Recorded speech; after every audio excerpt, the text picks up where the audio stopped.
est écrit dans une Mishnah, Perek Bameh Madlikim, à Shlosha Dvarim,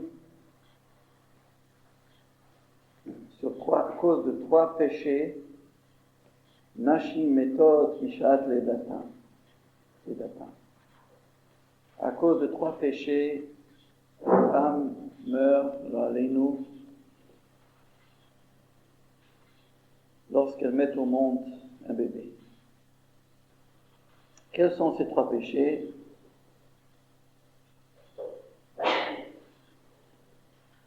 C'est Adlakat Haner, Afrashat Chala et Nida. Adlakat Haner, c'est la mitzvah d'allumer les bougies le soir de Shabbat, la veille de Shabbat.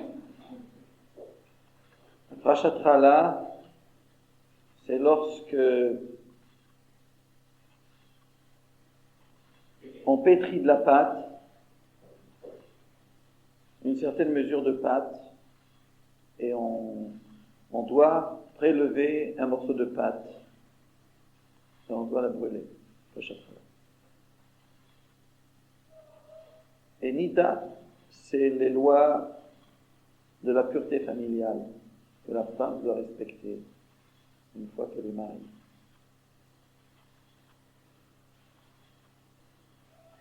Et si, Chas v'Shalom, la femme ne fait pas attention à ces 3 choses, nous disons, à cause de ces 3 péchés, là, elle meurt lorsqu'elle met au monde un bébé.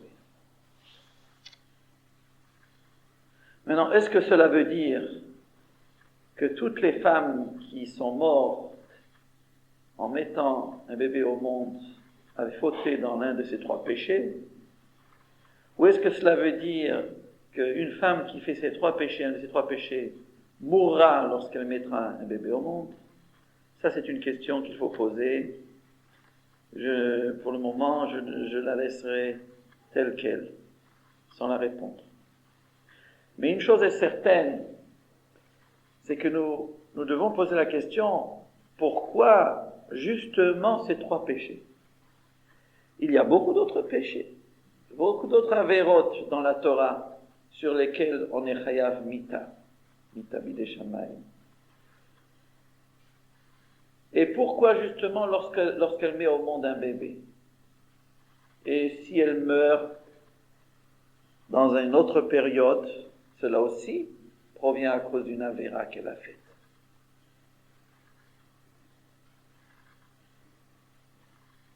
Et si elle meurt dans une autre période, qu'est-ce que nous allons dire? Pourquoi elle a été punie? Ça ne manque pas des avérotes dans la Torah pour lesquelles on est puni de mort. Par exemple, prenez Shabbat, par exemple. Shabbat, c'est une avéra qui est passible de mort. Celui qui allume le feu Shabbat, chayav mita. Alors pourquoi on a choisi justement ces 3 avérotes pour la femme? Et la femme aussi, c'est la même chose, une femme qui mechalel et Shabbat. Elle aussi est passible de mita, comme l'homme. Alors pourquoi on a choisi ces 3 avérotes là spécialement? Et pourquoi justement lorsqu'elle met un bébé au monde? Il est écrit dans le Midrash Bereshit, lorsque Chava Imenu a écouté à la voix du Yetzer Hara, et elle a fait contre le Tzibouy Hashem, elle a fait contre l'ordre de Hashem, et elle a mangé du Etz Hadat, et ensuite elle a donné à son mari. Les Chazal nous disent, c'est marqué dans le Pasuk, Be'etzev teldi banim, avec tristesse, avec peine, avec souffrance, tu auras des enfants.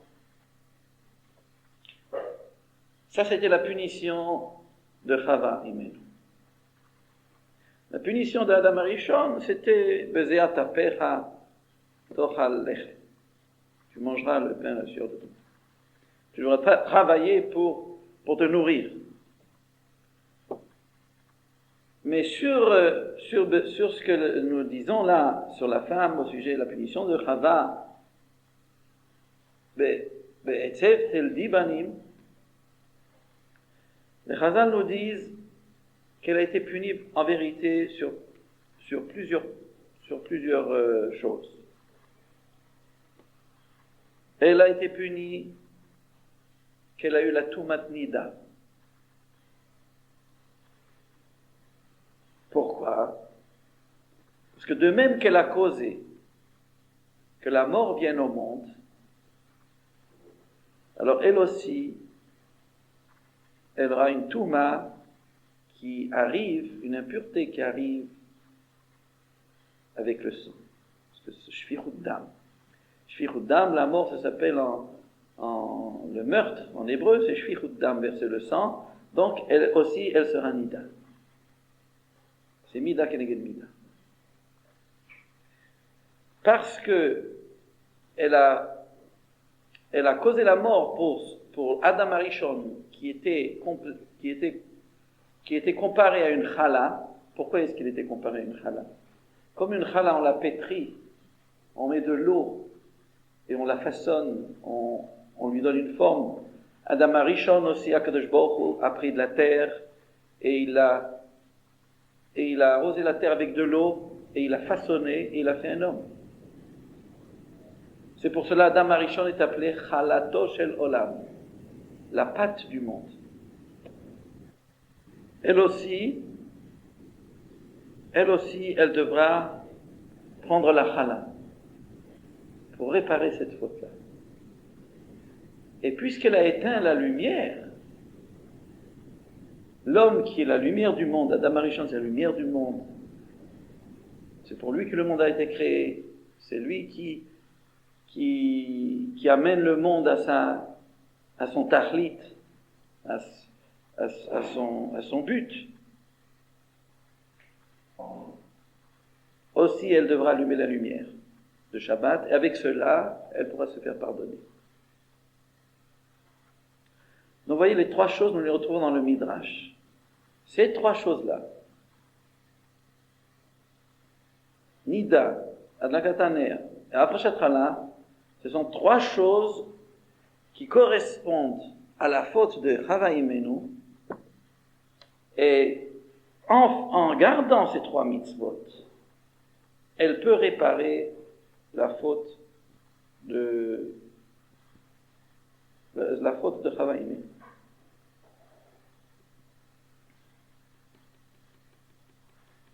Pourquoi? Maintenant, nous comprenons pourquoi on lui reproche, on la surveille et on l'accuse d'Afka, spécialement sur ces trois choses, sur ces trois avérotes.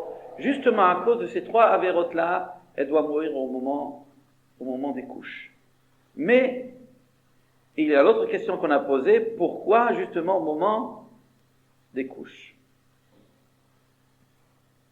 Et là-dessus, c'est aussi répondu, étant donné que c'est marqué dans le pasuk Be'etzev tel dibanim. Le onesh, la punition de Chava Imenu, c'était qu'elle aura des enfants avec peine. Alors on peut avoir des enfants avec peine, souffrir, comme toutes les femmes au monde souffrent, mais sans pour cela mourir. Mais si cette femme se trouve plus coupable que d'habitude, alors cette souffrance-là de Be'etzev tel dibanim va s'accentuer à tel point qu'elle devra mourir en ayant des enfants. Donc nous voyons maintenant le rapport, pourquoi justement au moment des couches, au moment de la naissance de son enfant, elle doit mourir, et pourquoi justement sur ces trois avérotes, parce que justement ces trois avérotes, ce sont trois mitzvot qui ont été donnés à la femme parce que pour réparer la faute de Chava Imenu.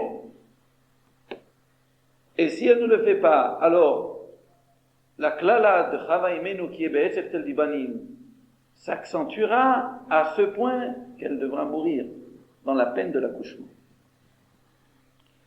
Mais il y a une autre question que nous devons poser. C'est très bien. Nous comprenons pourquoi ces trois péchés, pourquoi juste à la période des couches. Mais nous ne comprenons pas pourquoi toutes les femmes juives du monde entier doivent supporter la klala de Chava Imenu. Qu'est-ce qui a fauté là? Chava Imenu qui a fauté.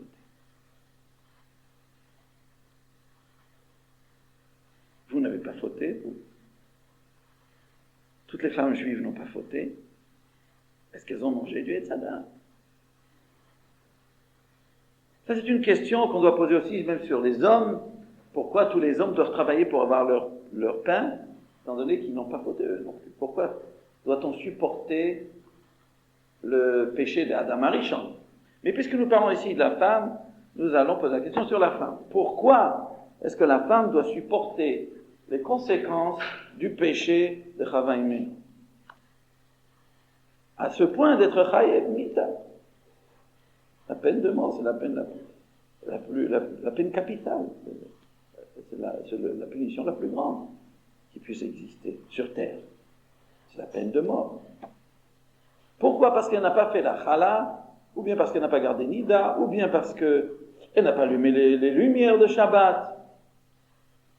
D'accord, mais ça ne mérite pas la peine de mort en soi-même. C'est simplement parce que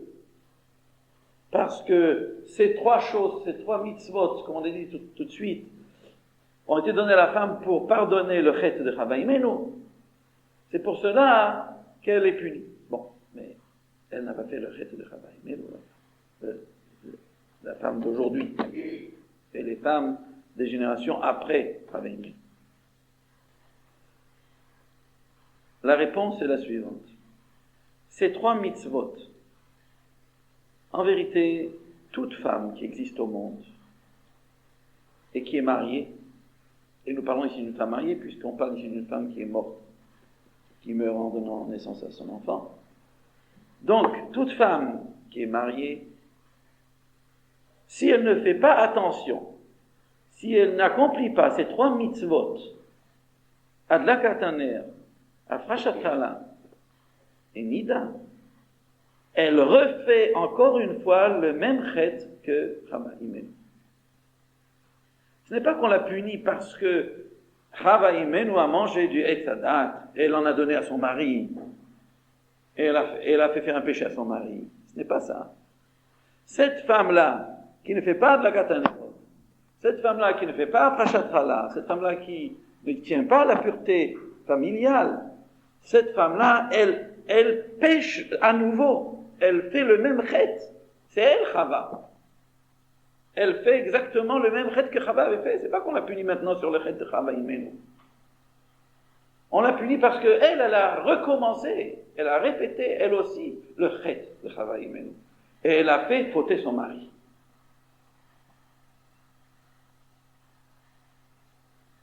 Ce n'est pas qu'on punit les femmes des générations futures ou bien les hommes des générations futures pour le péché d'Adam Arishon, pour le péché de Chava Imenu, ce n'est pas ça. C'est que l'homme ou la femme répète encore une fois le même chet que Adam Arishon ou que Chava Imenu. Et dans le cas dont nous parlons maintenant, c'est Chava Imenu, elle a fait le chet. Quel était le chet de Chava Imenu? C'est qu'elle a écouté le Yetzer Hara, et non seulement qu'elle l'a écouté, mais en l'écoutant, elle a fait faire un chet à son mari, et elle lui a causé de mourir. C'est ça le chet de Chava Imenu.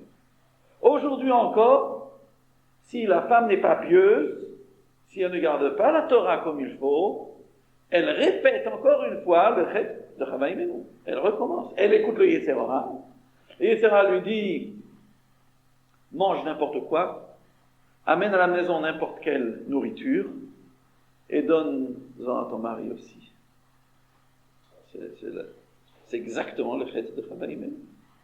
Elle écoute le Yetzer Hara pour son désir, parce que ça lui plaît de manger telle ou telle nourriture, sans faire attention à la cacheroute, elle l'amène à la maison et elle fait fauter son mari. Ou bien dans le cas de la Katanerot, ou bien dans le cas de ta Mishpacha.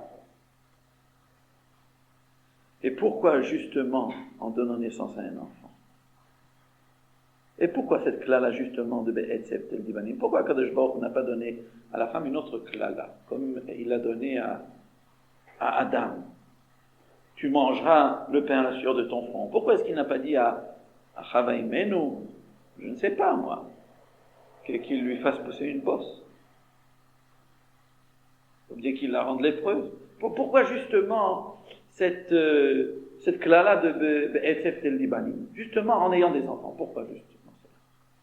La réponse est Mida keneged Mida. Vous savez que toutes les punitions sont mesurées de manière à ce que les punitions soient à la même mesure que la faute.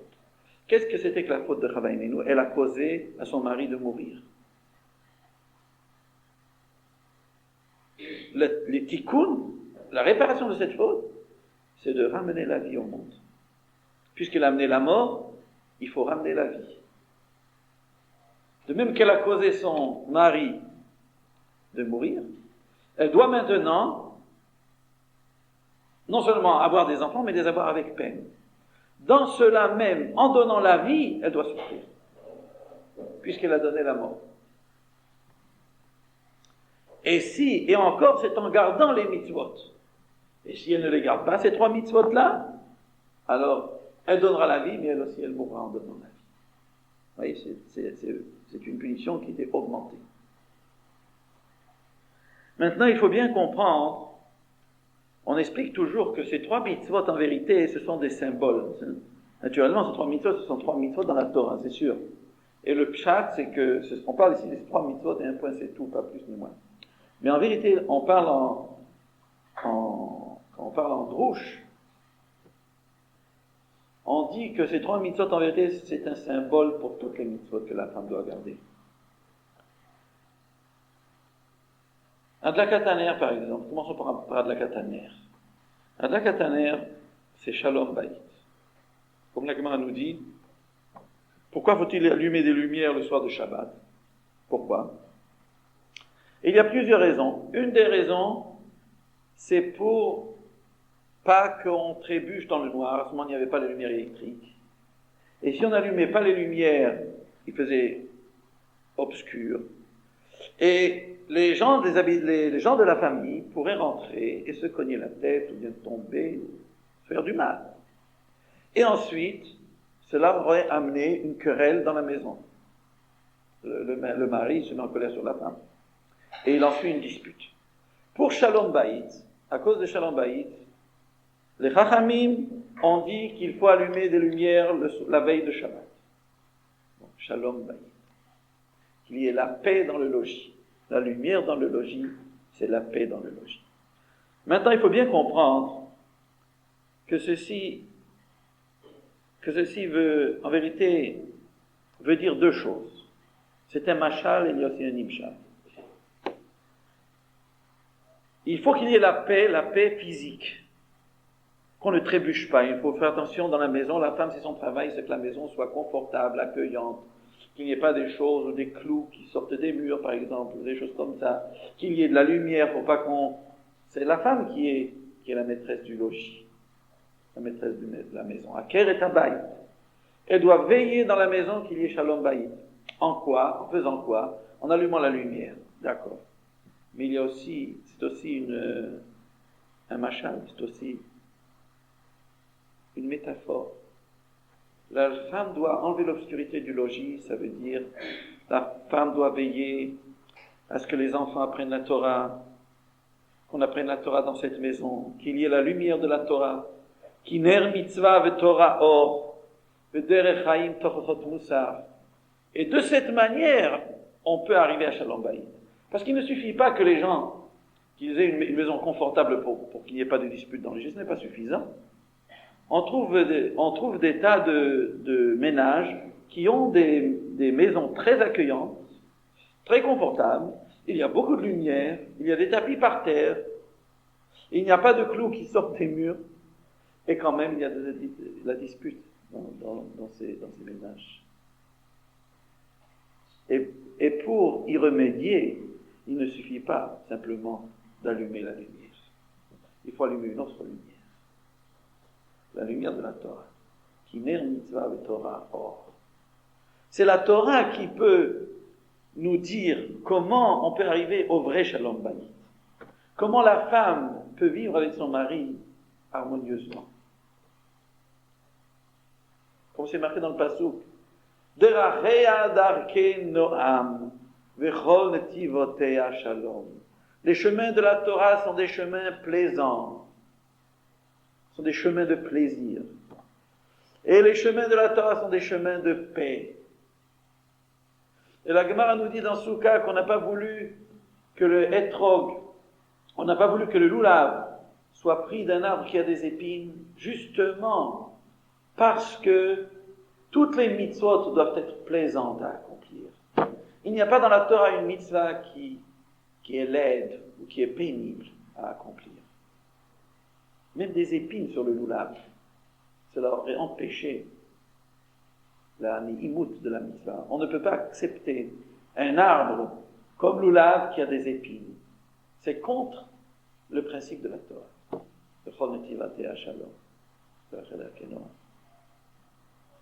La Torah, dans ses chemins, dans ses voies, nous enseigne à avoir une vie plaisante, une vie de shalom.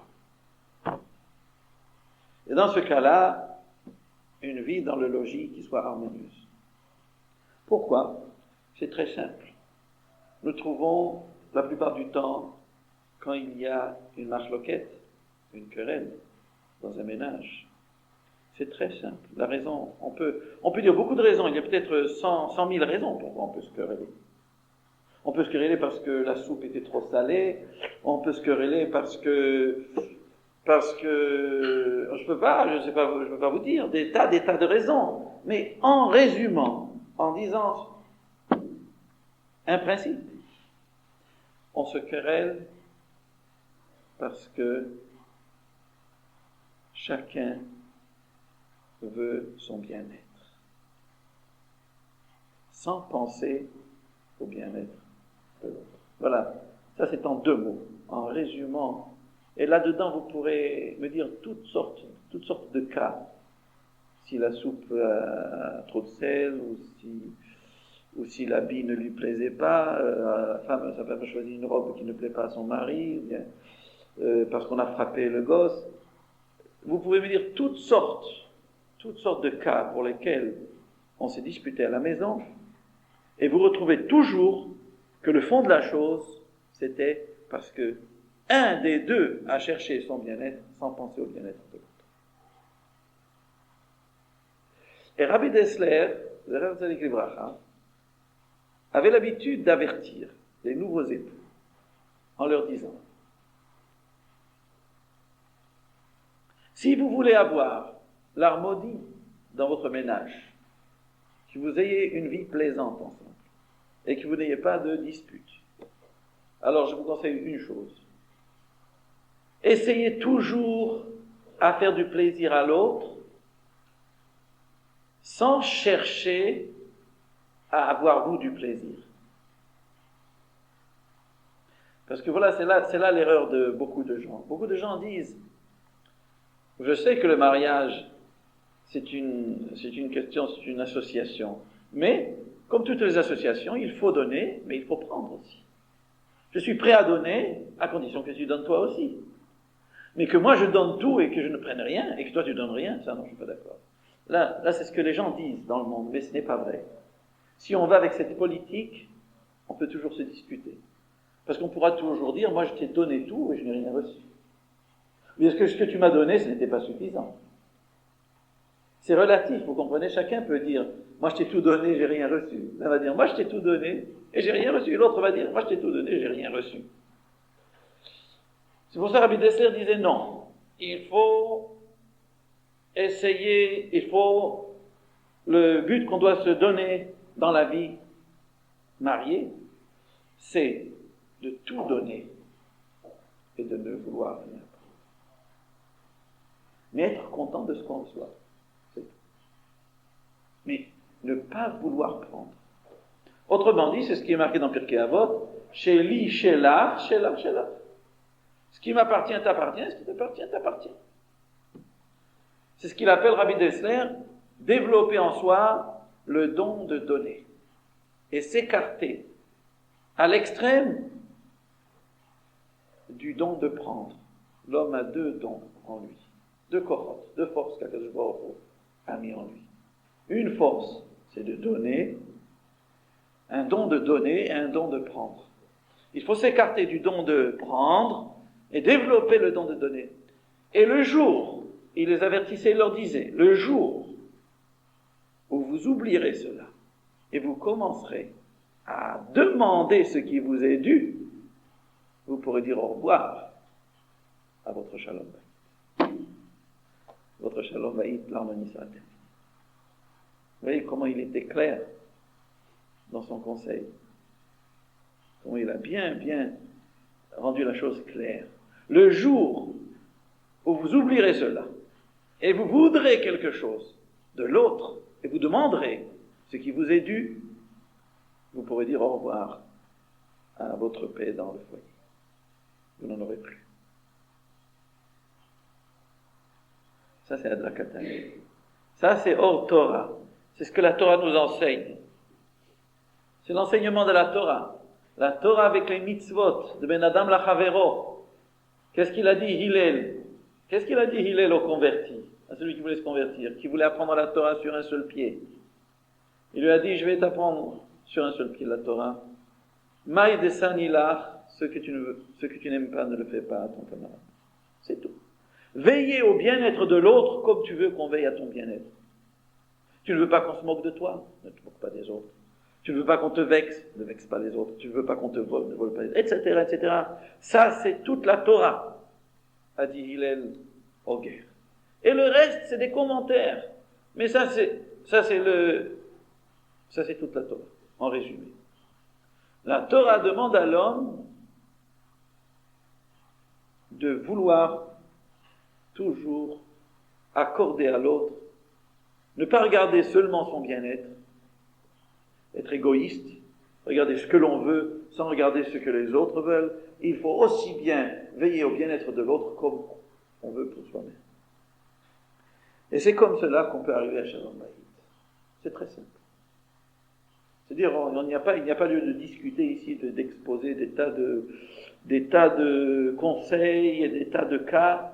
C'est un mot qu'il faut savoir. Ne pas prendre en considération le bien-être de la personne avec laquelle on vit.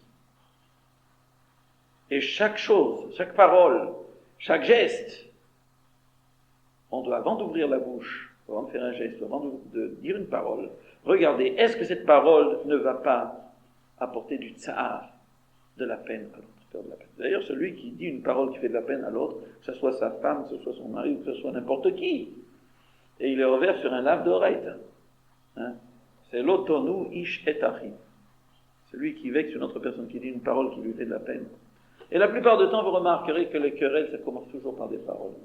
La plupart du temps, ça n'arrive pas à cause de quelque chose de vraiment sérieux. La plupart du temps, c'était des paroles mal placées, qu'on a dit à un moment qu'on était énervé, sans faire attention. C'est ça qui cause, la plupart du temps, les querelles. Ça, c'est pour Adlakat Hanerot.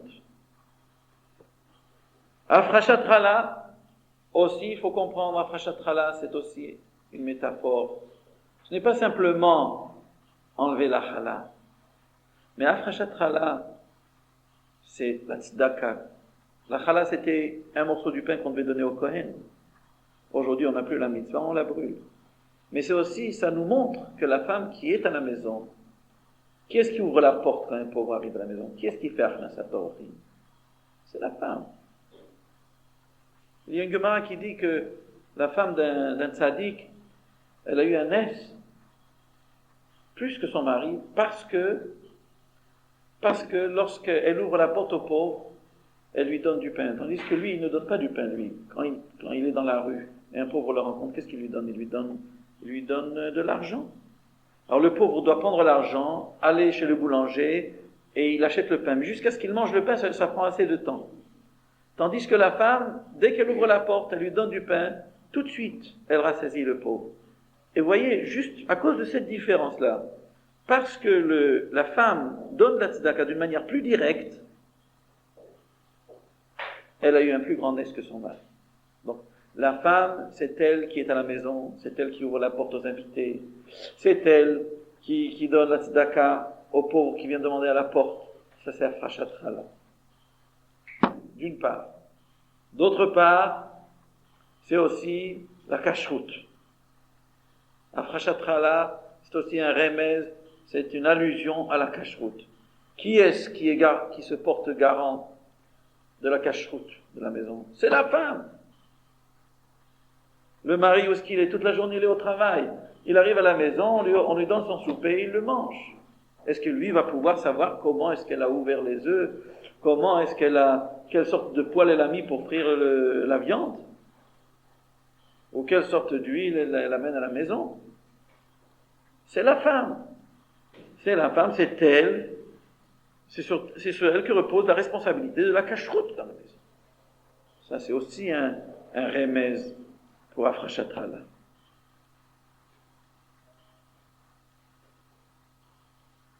Et Taharat HaMishpacha.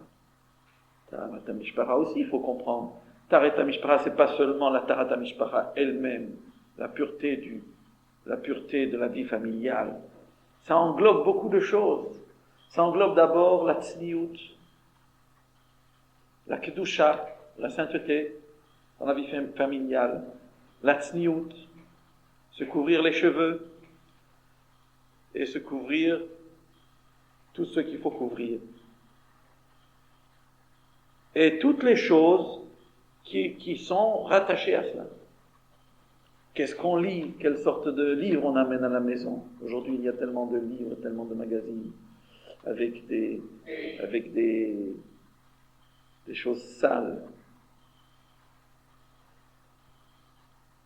La saleté, c'est tellement propagé dans la lecture, dans les livres aujourd'hui. On n'a qu'à jeter un coup d'œil dans une librairie, on voit tout de suite. Rien que sur les livres. Qu'est-ce qu'on nous donne? Qu'est-ce qu'on nous vend? C'est quelque chose, c'est la poubelle en lettres. C'est des ordures écrites en lettres. Et cela, on veut donner cela aux enfants à lire, ou à soi-même. Parce qu'en fin de compte, la femme qui elle-même lit des bouquins pareils, vous imaginez qu'est-ce qui se passe dans sa tête? Quelle sorte de pensée peut-elle avoir? Et vous savez que la pensée de la femme influence aussi ses enfants. Et au moment de la conception, et ensuite, et au moment de l'éducation. Tout cela, c'est en Taharat HaMishpacha, c'est dans la pureté de la vie familiale. Il y a un Zohar qui fait frémir lorsqu'il parle de la tzniut de la femme à la maison. Que même lorsque personne ne la voit, elle est enfermée dans sa chambre. Aussi, elle doit faire attention à la tzniut. En vérité, pour l'homme, c'est la même chose. C'est marqué dans le Shulchan Aruch. Dans le premier chapitre du Shulchan Aruch, c'est marqué que même lorsqu'il est seul dans sa chambre et personne ne le voit, dans l'obscurité, il doit sentir qu'il est devant Hachem. Shiviti Hachem Negditami. Et il doit veiller à la tzniut comme s'il était devant des gens. Ça, c'est marqué dans le Shulchan Aruch. Donc, en vérité, ce n'est pas un chidouche pour la femme, c'est pour l'homme aussi. Mais pour la femme, il y a beaucoup plus de choma, il y a beaucoup plus de sévérité. C'est beaucoup plus important. En quoi? En cela que le Zohar nous dit là-bas que la femme qui découvre, une femme mariée, on parle de naturellement, une femme mariée qui découvre ses cheveux, et de même les cheveux, d'ailleurs, on dit. Parce qu'aujourd'hui, les cheveux, on pense dans le monde, les cheveux, on ne comprend pas que les cheveux, ce n'est pas quelque chose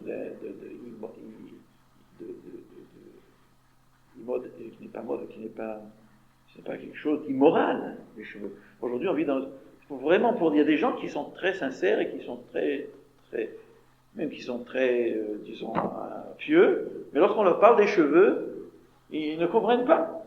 Ils disent, ce n'est pas... Et surtout dans notre époque où on découvre beaucoup d'autres choses que les cheveux.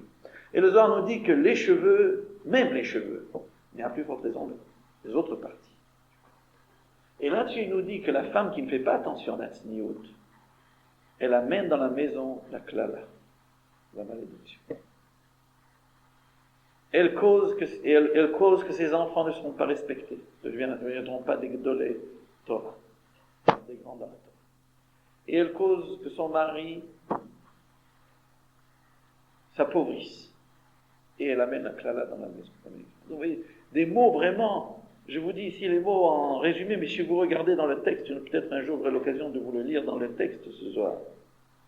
Ça vaut la peine. Ça fait frémir, ça fait trembler les mots du Zohar. Comment Et vous connaissez, à l'opposé de cela, vous connaissez le sechar de Kimchi. Kimchi, c'était cette fameuse femme dans le Midrash qui a eu tous ses enfants des Kohanim Gedolim. Je crois que c'était 7 enfants elle avait. Et les Chachamim sont venus chez elle et lui ont demandé avec quel zechut, avec quel mérite tu as eu tous tes enfants des Kohanim Gedolim, des Tzadikim. Elle a dit parce que jamais les poutres de ma maison ont vu un cheveu de ma tête. Et moi j'ai entendu, vous pensez que il faut reculer 2000 ans en arrière pour entendre une histoire pareille. Moi j'ai entendu des gens d'ici, qui habitent avec nous, qui nous racontent que leur mère, sa mère qui était au Maroc, c'est-à-dire il faut revenir disons à 30 ans en arrière, pas plus, 40 ans peut-être. 40 ans. Et bien au Maroc encore, les mères de famille, elles faisaient très attention à cela. Que même au moment du bain, elles se couvraient la tête. Même lorsqu'il fallait se laver la tête, les cheveux. Elles se couvraient la tête. Je ne sais pas comment ils m'ont expliqué, elles se couvraient avec un drap pardon. Hein? Oui, enfin ils m'ont dit que c'était toute une procédure, justement que pour ne pas se découvrir les cheveux, même au moment du bain. Moi ça m'a étonné. Mais d'un côté, nous voyons qu'il ne faut pas aller très loin pour voir la tsniout. Si aujourd'hui ça a changé, c'est parce qu'il y a eu d'un seul coup, il y a eu un changement de direction, il y a eu d'un seul coup, on a rejeté tout le minagavotecha, toute la coutume de nos pères. Mais qu'est-ce que Shlomo Amelech a dit? Altitosh toratimecha. N'abandonne pas la Torah de ta mère. Il ne faut pas croire que nos mères à nous, nos grands-mères, c'était comment on appelle ça, des fanatiques, ou des gens comme ça un peu bêtes. Chas v'shalom, chas v'chalila. Parce que nous retrouvons cette façon de se conduire, nous le retrouvons dans le Zohar HaKadosh, dans les commandements de Rabbi Shimon Bar Yochai, nous le retrouvons chez les femmes de la Gemara, dans Kimchi, les femmes du Tanakh. Ça, c'est la façon d'une femme juive de se conduire. Ce n'est pas comme ça quelque chose de bête, d'une manière primitive. Ça, il faut bien le comprendre. Voilà ces 3 choses. Vous voyez maintenant pourquoi les Chazal nous ont touché ces 3 points-là. Parce que ces 3 points en vérité, ça englobe tout le rôle de la femme. Et si elle mène son rôle comme il faut, du côté de Tzniout, du côté de Kashrut, du côté de Torah, de Chinuch Habanim, de la Kataner, alors, c'est-à-dire qu'elle n'a plus lieu de se soucier du Chet de Chavanim. Elle est protégée, elle a une garantie. Pourquoi? Parce que, au contraire, elle aide son mari à accomplir la Torah. Elle éduque ses enfants dans le chemin de la Torah. C'est marqué dans le Zohar HaKadosh que Yocheved c'était la mère de Moshe Rabbeinu. Yocheved, après tout le plaisir qu'elle a dans l'Olam Haba, le plus grand plaisir qu'elle a, c'est que 3 fois par jour, on lui laisse entrevoir l'image de son fils, Moshe Rabbeinu. Et c'est marqué dans le Zohar que le plus grand ta'anouk, le plus grand délice qu'elle a dans l'Olam Haba, c'est ces 3 heures de la journée qu'on lui laisse entrevoir l'image de Moshe Rabbeinu. Et elle dit, heureuse que j'ai mis au monde un tzaddik pareil. Et ce plaisir, c'est un plus grand plaisir que tous les ta'anouk et Olam Haba. Donc vous voyez que le rôle de la femme, qu'est-ce que c'est le rôle de la femme? Quel est son futur? Quel est son achat? Quel est son plaisir? Peut-être vous ne le savez pas, mais vous le saurez plus tard, que lorsque une femme entend son enfant, le premier jour qu'elle entend qu'elle peut lire la Aleph Bet, son enfant vient de l'école et il dit Shema Israël, Hashem Elokeinu Hashem Echad. Pour une mère juive, il n'y a pas de plaisir plus grand que cela. Pour elle, c'est un plus grand plaisir que si on lui avait acheté un diamant, on lui avait acheté des boucles d'oreilles en diamant. Et ça, je vous le dis comme ça, sincèrement. C'est vrai, ce n'est pas une exagération. Pour une mère juive, le jour où son enfant vient de la yeshiva et dit par exemple une Mishnah par cœur, pour elle, c'est le plus grand plaisir de tous les plaisirs qui puissent exister. Et comme je viens de dire tout à l'heure, c'est ça le vrai plaisir, même c'est un plus grand plaisir que le plaisir de l'âme. La femme, c'est le rôle de la femme, c'est de faire les autres. Gadol ha'maaseh yoter min ha'oseh. Elle cause à son mari de manger kasher. Elle aide son mari à prendre la Torah. Elle aide son mari à être kadosh. Elle le sauve du péché, comme c'est marqué dans la Gemara. Elle éduque ses enfants dans la Torah. Le rôle de la femme, c'est de faire les autres. Naturellement, elle doit faire elle aussi. Mais son rôle primordial, c'est de faire les autres. Gadol ha'maaseh yoter min ha'oseh. Celui qui fait faire les autres une mitzvah, c'est plus grand encore que celui qui fait lui-même. C'est marqué dans Pirkei Avot. Pourquoi justement le rôle de la femme, c'est de faire les autres? Encore une fois, parce que c'est une réparation de ce qu'elle a fauté. Qu'est-ce qu'elle a fauté? Elle a fauté, d'abord elle a fauté elle-même, puis aussi, elle a fait fauter son mari. C'est pire encore. Gadol ha'martio yoter min ha'orgo, Chazal nous ont dit. C'est pire celui qui fait faire un péché à l'autre que celui qui le tue. Faire un péché à l'autre, c'est pire que de pécher soi-même. Alors, mida keneged mida, mesure par mesure, le rôle de la femme, pour réparer cette faute, c'est d'être maassé, de faire les autres. Et aujourd'hui, en vérité, la femme ne peut pas choisir. C'est-à-dire qu'il n'y a pas de trois chemins. Il y a ou bien alors une femme pieuse, une femme qui est tzaddik, et elle fait faire les autres des mitzvot, c'est-à-dire son mari, ses enfants, et tous les gens de sa famille, ou bien alors, elle fait faire aux autres des avérotes. Ou bien alors elle est martie, ou bien alors elle fait pécher les autres, ou bien elle est maassée, elle fait faire les autres des mitzvot. Et elle protège les autres des mitzvot. Voilà qu'est-ce que c'est le rôle de la femme. Vous allez vous demander peut-être, qu'est-ce que je vous donne cette discussion-là, on dirait que demain vous allez être des calottes toutes. Eh bien je vous le souhaite. Mais même si ce n'est pas demain,